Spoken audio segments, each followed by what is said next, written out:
Hey guys, just gonna give everybody a quick update on the pool. As you can see, we got the water back in. It looks great. Those repairs that I made seem to be holding. There's no water leakage. I took my stethoscope down there in the corner and can't hear no water at all. I marked it this morning when I had it filled up before I went to work, and it's still there, still the same spot. So I'm gonna call it a success, guys. Looks great, crystal clear. I'm gonna go get my bathing suit and get in here after a while. But I was just wanting to point out that my repairs cost a total of $159 to repair it. And like I said, 90-some dollars was that gallon of Flex Seal. I've still got about a half a gallon left.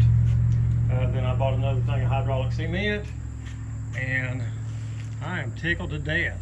I mean, I'm real happy that it's just less than $200 to repair it. First repair I've had in 6 years. I was worried I was losing water there, guys, but I'm feeling very confident now. So just want to give everybody a quick update.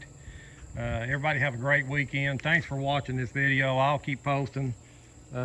Show the good and the bad with this, because like I said, I'm learning. I've got 6 years under my belt here now, so I've learned a lot. If you're thinking about doing it, I was a little hesitant about having anybody try after it started leaking, but it was a quick fix. So guys, just have a great day. We'll see you on the next one.